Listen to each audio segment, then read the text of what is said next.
Hey everyone, welcome back to another video from A Man Talks FPL SC. Today we are going through the best wildcard picks that you can consider for your Game Week 8 wildcard drafts.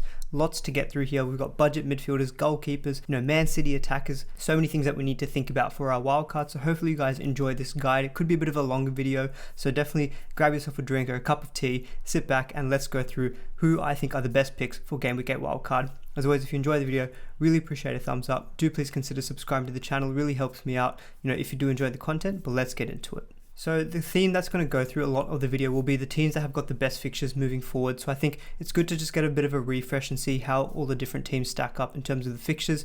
Brentford, Arsenal, Man City and Chelsea, who are ranked at the top 4 for the next few game weeks, are definitely going to feature heavily in the video. We will consider other players as well from teams that have got some decent fixtures. Aston Villa is a team that I haven't seen mentioned too much, but I do think there are a couple of nice options that we could consider on a wild card. We still also have options from Wolves. We also have West Ham. You can see down the bottom there, but should we hold on to their assets? One in particular is definitely going to be heavily discussed. And so I think being aware of the fixtures is obviously something we need to consider when we're building our wildcard teams, but let's get into the best picks.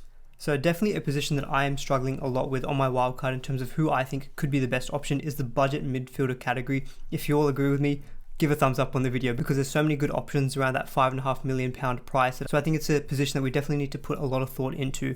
The 6 options that I think are probably the most heavily discussed are Conor Gallagher from Crystal Palace, Mbumo, however you pronounce him, from Brentford, Doucouré, Townsend and Gray, all from Everton, and then also Smith Rowe from Arsenal. So the stats that I've got on here, I've got their price, I've got the number of goals and assists FPL wise that they've had so far this season. I've got their expected goals and their expected assists per 90 minutes. And also I've ranked based on that fixture list that we saw at the beginning, how they rank in terms of the fixtures. If we look at Conor Gallagher, his stats are pretty good, 0.27 and 0.14. That's a total of 0.41 expected goal involvement per 90. So you could expect, every couple of games him to get an attacking return. The downside of Conor Gallagher is that the Crystal Palace fixtures are very, very up and down. So if we quickly go back to the fixtures, you can see Crystal Palace there. It's a bit of an up and down when they've got Arsenal, Newcastle, Man City, Wolves, Burnley, Villa. So it gets a little bit better towards game week 11, but in the short term, they've got a couple more difficult fixtures.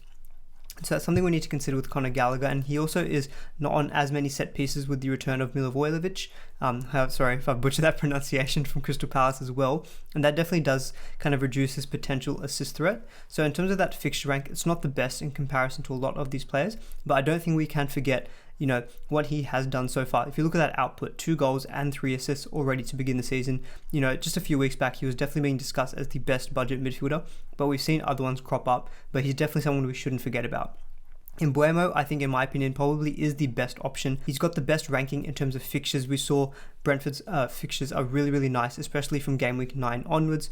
He's got 2 goals. He just scored in his most recent appearance against West Ham, and his stats are really, really good from an expected goals point of view. He's better than any other of these options here. 0.51 expected goals per 90. Couple that with 0.11 expected assists. That's an overall 0.62 expected goal involvement per 90 minutes, which is very, very healthy stats. And he has looked a little bit unfortunate at times. He hit the post a few times against West Ham and also in previous games. So he's definitely looking like someone who can potentially be a bit wasteful with chances, but the fact that he's getting those chances is a good sign. And especially with Tony, we see the way that Tony plays. He tends to drop deep a little bit and actually creates a lot of those chances for Mbumo. So you could actually say that maybe Mbuemo's actually got better goal threat than someone like Tony. And I think the mixture of those good fixtures, his good stats, I think he's looking like probably one of the better options to go for in this price bracket. The Everton players, they've all shown really, really good output so far this season. You can see Doucouré's had 6 returns, Townsend has 5, and Gray has had 4. So they've all done really, really well. But Everton have benefited from a nice opening run of fixtures, and their fixtures coming up are not the best. They're ranking 12th in my estimate, and their stats are pretty decent. I think Townsend has got the best stats you can see there of 0.54 expected goal involvement per 90 minutes, and he's got the biggest goal threat out of the other 2, who tend to be a little bit more of the assister, although you can see that Townsend's expected assist is also quite high because he is on quite a few set pieces. I will note though that Townsend did take 1 penalty, which is probably inflating his expected goals just a tad. So you could argue that the 3 of them are all very, very similar. If I had to pick one, I would probably go with Doucouré, to be honest, because I think with Richarlison and Dominic Calvert-Lewin coming back, I'm not quite sure how Townsend is going to be used in that starting 11. Gray, I think, is pretty safe on the wing there, but I think Doucouré is guaranteed like 90 minutes. He's playing a little bit more box to box, and he's got good assist potential. You can see there he's already got 4 assists so far this season. So if I had to pick any of those 3, I would pick Doucouré. but I do prefer Mbeumo and Conor Gallagher to any three of the Everton players. And finally, Smith Rowe, someone who I've got in my team at 5.4 million. Arsenal have the second best fixtures in the short term, at least in my opinion. Arsenal have got really nice run of games coming up, and if we take a look back at the fixture rating, you can see that Arsenal, they benefit from a lot of good home games. You can see Crystal Palace, Villa, Watford and Newcastle in the next 6 game weeks are all played at home, and we know that the home advantage really does come into factor this season with the fans returning. So I think Smith Rowe has that benefit with good fixtures being at home, and we haven't really seen too much output from him. He got 1 goal and 1 assist, and that was both in the same game against Tottenham. His underlying stats are like, okay, they are a bit similar to some of the Everton players at 0.21 expected goals and 0.1 expected assists. I would say he's been a bit unlucky because he does look like he's getting in the right positions. You know, he's getting into the right areas, but he hasn't been able to finish his chances off. His finishing, in my opinion, hasn't been the best. So I think with him, it's more you're banking on the potential that maybe his finishing can improve, or he can get additional chances with these easier games coming up, because we do have to remember that Arsenal have already also played Manchester City and Chelsea, the 2 best defenses in the league, so that definitely does probably weigh down on his stats a little bit. Maybe I'm a little bit biased because I am an Arsenal fan, but I really like his play, but I don't think he is the single best option. In my opinion, taking all of these factors into consideration, I think Mbeumo is probably the best pick. If I had to pick another 2 and 3, I would probably go with Conor Gallagher in second and then probably Smith Rowe in third. I'm not too keen on the Everton players, as I've probably made it a bit clear, but those would be the 3 that I would prioritize, and I think Mbeumo is probably the top pick of these budget midfielders. So the next category of players I wanted to discuss as good wildcard picks is also the premium and the mid-range midfielders. So we're going to discuss Manchester City attackers and also Heung-min Son and Diogo Jota. So I think if you're looking for a nailed-on Man City attacker, you can't look any further than Kevin De Bruyne. In my opinion, the only players that are going to be nailed on in that Manchester City team when they're all fit is Ruben Dias, Ederson and Kevin De Bruyne. Everyone else is a bit of a lottery. Grealish has played every game so far for Manchester City as well, but you could argue then that maybe the benching is going to come soon, given that he has played so many other games, and I think the return of Foden potentially does spell a bit of a risk. If we just quickly go back to Kevin De Bruyne, so he's only got the 1 goal so far, but he hasn't played that many games. I would assume the expected assist to go up a little bit more in the future, because he typically does get more of his attacking returns from assists rather than goals. And I think 11.9 million is very expensive for Kevin De Bruyne, but I think if you're a completely safe manager and looking to only go for the nailed on Manchester City attacker, I think Kevin De Bruyne is the way to go. At his price, I could argue, you know, if you're not going to captain him, is he worth the money? Because I think on a wildcard, you're definitely going to have Mo Salah. I think you're definitely probably going to have Lukaku as well, but Salah is looking in supreme form and Lukaku has got the fixtures. So trying to fit in that third premium in Kevin De Bruyne, it could impact the rest of your team. So I personally am probably not leaning towards a Kevin De Bruyne, but if you're looking for a nailed-on Man City attacker, I think he's the one to go for. If you're looking for more of that mid-range in terms of, say, a Grealish or a Foden. Now, in my previous wildcard draft, I had Jack Grealish because I think he is maybe a little bit more nailed on than some of the other Manchester City attackers. But when I looked at the stats and what Foden did against Liverpool, I'm leaning actually a little bit more towards Foden because I think his attacking potential is better. You can see the stats between the two of them. They're pretty similar, but Foden has already got 1 goal and Grealish has only got the 1 goal and the 1 assist, and he's played so many more games than Foden. And I think Foden's heat map, he's a little bit more in the box. Grealish didn't look that good playing as that false 9, and I think he's better off being played in the left wing. Obviously, it's a bit of a lottery as to whether, you know, Phil Foden is going to be nailed on for the next few games, but I think having a Manchester City attacker could be a good differential that other non-wildcarders won't have, because Manchester City's next 3 are really strong. Burnley, Brighton and Crystal Palace, and Manchester City notoriously always beat Burnley like 3, 4, 5-0 at home. So there's plenty of goals on offer in that matchup, and I think Foden could be a really good option, and I'd probably prefer him over a Grealish in all honesty. Heung-min Son is a really interesting one. So he's got 3 goals and 2 assists. So he's already got 5 attacking returns in the 6 games that he's played, remembering that he did miss 1 game so far this season through injury. He is obviously very expensive at 10 mil, but he's a little bit more affordable than Kevin De Bruyne, so it's a little bit easier to fit him into your wildcard squad. Any of you know, so far on the channel, I really like Heung-min Son. He was in my Gameweek 1 team because I think he's just an excellent FPL asset. He just constantly ticks over. The fixtures for Spurs in the short term are not very good. They've got Newcastle in Gameweek 8, which is great. Then they've got West Ham, Manchester United and Everton. I could make an argument that Son is still going to be a good option in these more difficult games because West Ham, they're not looking the best defensively. Manchester United, we've seen that they're pretty open when it comes to counter-attacks, and they do concede quite a few goals from a counter-attack, and that suits someone like Heung-min Son like to a T. And so I think Son still has good potential. We can see that he gets most of the attacking returns from goals, which is exactly what you want from your midfielder. And I think especially with someone like Harry Kane, who tends to drop deep and then provides those assists for someone like Son, I think he's a fantastic option. I think if you're not going to look for him in Game Week 8, I think after the Everton game when they go on like Leeds, Burnley, Norwich, Southampton, I think it is, those are the games that you really want Son. But I think on a wild card, if you're looking a bit more long term, he's definitely someone that you could just plug in, because I still think in the short term his games are pretty good and suit his playstyle. Jota is a really interesting one. His stats are just off the chart compared to any of these other premium and mid-range midfielders.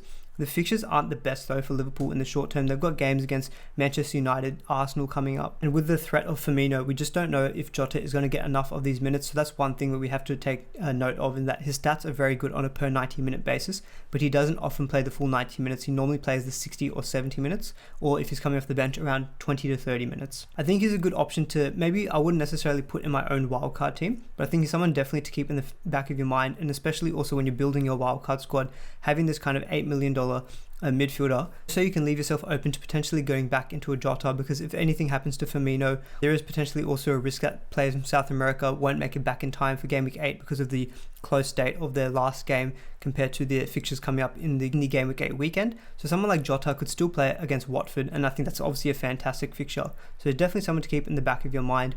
And I think if I was looking for someone from that kind of more premium midfielder like Kevin De Bruyne or Son, I would definitely choose Son. And I think if I was going for any of those £8 million midfielders, I think Phil Foden would probably be the one that I would target. So we're going to move a little bit away from the midfielders, and we're going to look at goalkeepers. I think this is a really interesting one, because your goalkeepers, you don't tend to use transfers on during the season unless you're normally on a wild card, or if you've got nothing really else to fix in your team. And I think there's a few options that we could consider.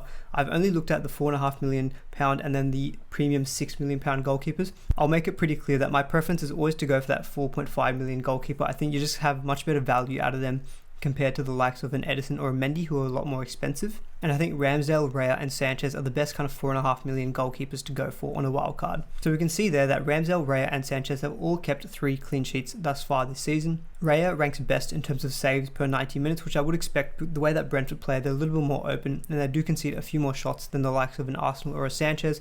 We know Sanchez typically does not make many saves per 90 minutes. The joke is that he only scores 2 or 6 because he doesn't often make enough saves to warrant getting any save points. The stat that I found quite interesting in the 4th row there is PSXG. Basically, what that just represents is the XG that they've prevented, and the higher the number, the better. That just shows that they're more of a quality shot stopper. It could be used as an indicator of, the quality of their shot stopping ability. Obviously, it's a small sample size of only 7 game weeks, but Ramsdale ranks the best here at 0.2. Raya was also a positive number at 0.07. Sanchez and Edison are a little bit under 0 at 0.03 negative and 0.1 negative. Mendy actually ranks really high at 0.21 as well. Keeping in mind that, Chelsea have had a tough fixture run, and so they probably have been a bit more exposed to more shots. So you can see that Mendy's actually made quite a few saves per 90 minutes, 3.2. But I wouldn't expect that to continue when Chelsea have got these kind of more easier fixtures coming up, and they're probably going to be having a little bit more possession. So Mendy, I think these stats look very nice, but I don't expect those to continue. So I wouldn't probably go for a Mendy, and there's always a bit of a risk of a Kepa. Edison obviously ranks the best in terms of the clean sheets, because we know that Manchester City's defense is just elite, and he's always going to get those clean sheets, but he's not going to make enough saves. 0.7 saves per 90 minutes. He's not even making 1 save on average a game. So he's not going to get you those save points. So his bonus potential is not going to be that high. And so I think he's just going to give you the 6 points every week. Obviously, if you just want to lock that in and lock in a nailed Manchester City, defender, Edison could be the way to go, but I think there's going to be more value in these 4.5 million goalkeepers. We've already discussed how Arsenal and Brentford have good fixtures coming up. Sanchez doesn't really benefit that well because he's got Liverpool and Manchester City coming up. I think with a wildcard on a long-term basis, I think Sanchez is still going to be fine because Brighton have got a very good defense. I personally prefer my goalkeeper to be making a few more saves, because even when they concede, maybe even 1 or 2 goals, they can still give you a 3 or 4 pointer if they're making enough saves. And I think someone like Raya or Ramsdale fits that bill a little bit more than a Sanchez. So I definitely am choosing between Raya and Ramsdale. Ramsdale has looked very good so far. Arsenal's backline, pretty comfortable with Tomiyasu, Ben White, Gabriel and Kieran Tierney. Obviously, they've had easier games in the time that he's been there, whereas Raya has already played someone like a Liverpool and a West Ham, who are 2 good attacking teams, and he has performed still pretty well. And so with their fixture ranking, being a little bit better than Arsenal, I think in the long term that's also the same. I personally would actually go for a Raya, but I think Ramsdale is obviously a good option to go for as well. But I think Raya is probably the goalkeeper that I would go for in that 4.5 million price bracket. So next up, we're going to go through the mid-range and the budget forwards, because I think obviously Lukaku is probably going to be someone that everyone has on their wildcard team just with Chelsea's nice games coming up. And so I think we really need to decide the 2 other forward slots that we go for on a wildcard. Antonio, Jimenez, Watkins are kind of that 7.5 million price bracket. Obviously, you could consider someone like Calvert-Lewin or Bamford, but we still don't know whether they're going to be back. And then if you're looking in the more budget category, we've got Tony, Armstrong and Hwang. So I think the majority of players are probably going to structure their team with, one of the mid-range and then one of the budget. And I think if we're looking at the mid-range, Antonio has obviously done the best so far in terms of both output, his stats. You can see there, he's already had 9 attacking returns. His expected goal involvement per 90 minutes is already getting close to 1 per game. So he's going to get you an attacking return every game at his current stats level. But the fixture rank we saw with the West Ham is pretty tough coming up. So there is definitely an argument, to not go with Antonio on your wildcard. It's a bit of a scary thought because he is very highly owned and his stats so far have been amazing. And historically, Antonio is the kind of player who can score against any of the big teams as well. And so I'd be less keen on getting rid of an Antonio, but I think there's definitely a good argument to shift him on in your wildcard. Jimenez, we've seen him now get 3 attacking returns in his last 2 games. He obviously scored in his first game against, I think it was Southampton, and then he's just got 2 assists against Newcastle. And I think that's definitely a feature of Jimenez's game that really benefits him the most is his expected assists. It ranks quite higher compared to a lot of these other options. Antonio is very high as well as Tony, but Jimenez does also have that tendency to drop deep a little bit and also create chances for other players in the Wolves attack. I think that's really going to benefit someone like Hwang, who we can see at 5.6 million. He's already scored the 3 goals in his very short stint in the Premier League so far. His expected goals of 0.5 compared to Jimenez of 0.27 definitely shows that tendency for Jimenez to drop deep a little bit and create those chances for someone like Hwang. The difference between Jimenez and Hwang is that Jimenez is obviously nailed on. He'll play 90 minutes, he takes penalties.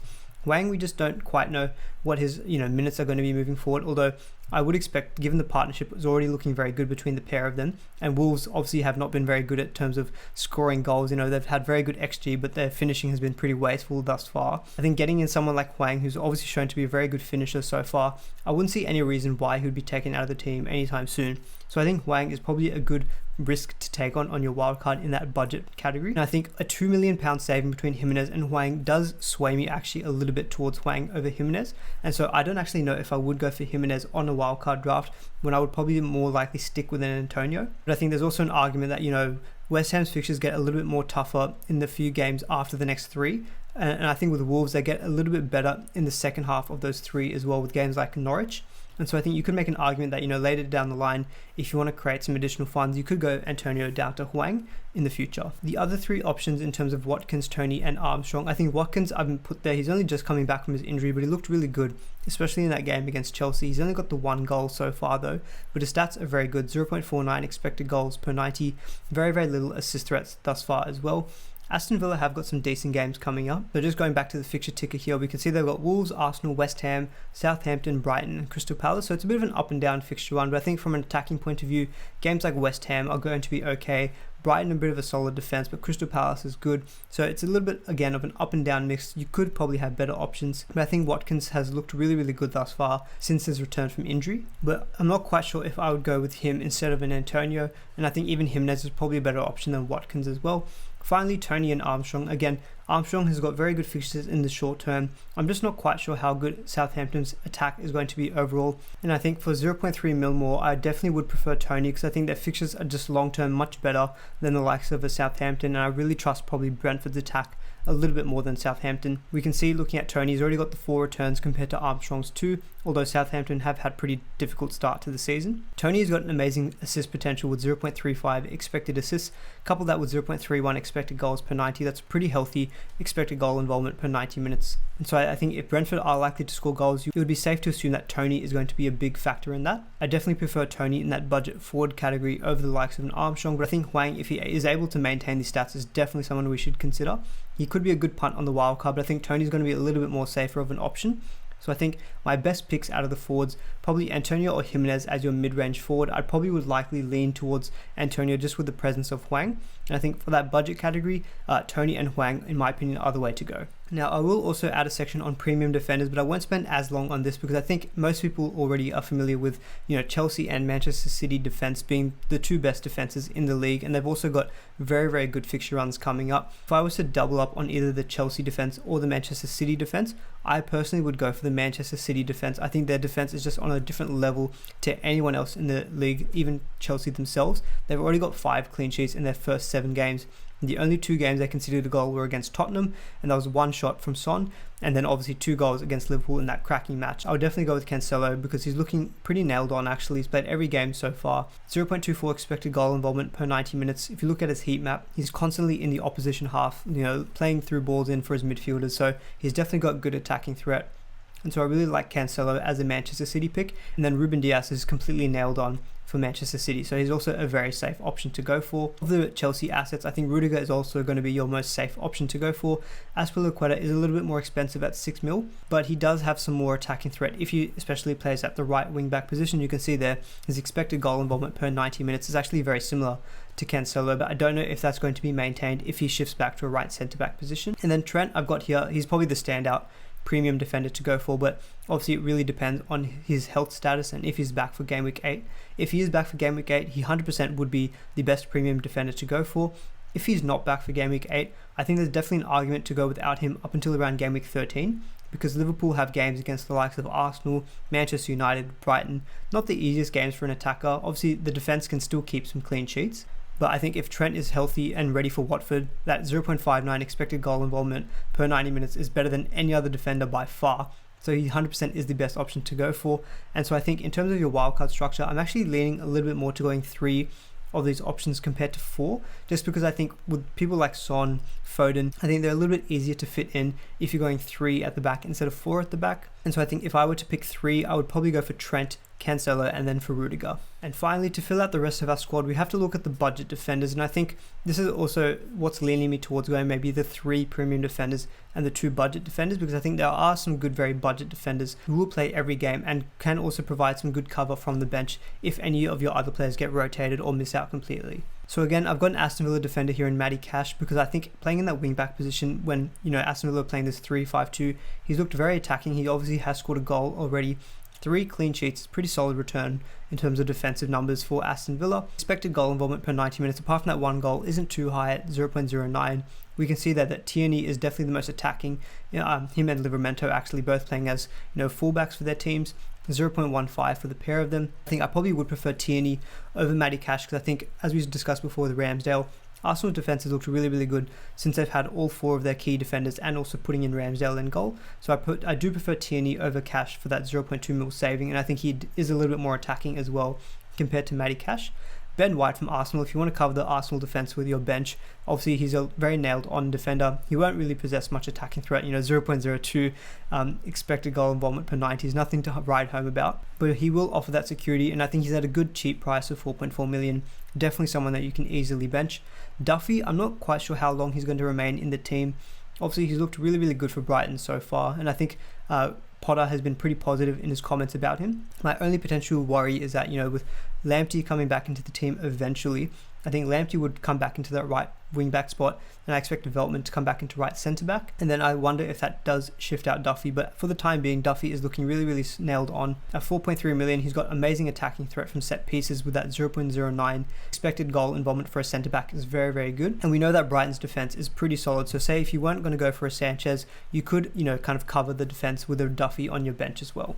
And finally, Livramento, I think, is the perfect budget enabler to go for. He's the cheapest out of the lot at £4.2 million.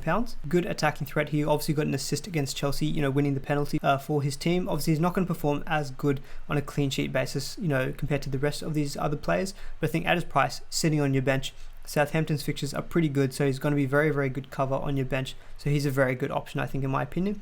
And I think if I was going to go for 2, I'd probably lean for a Ben White or a Livramento, but you definitely very easily could also choose Duffy and Livramento. And so all of those picks put together, let's put a bit of a draft in as well. So I've mentioned that I've got my preference for a 3 premium defender. I've got Ramsdale and Foster. Obviously, I think based on what I said before, I probably could actually go for a Raya instead. They're very, very similarly priced. I think the 3 premium defenders I mentioned, Trent, Rudiger and Cancelo, and then Ben White and Livramento, I think it's a very, very solid defense. Those are 3 defenders you can play every week.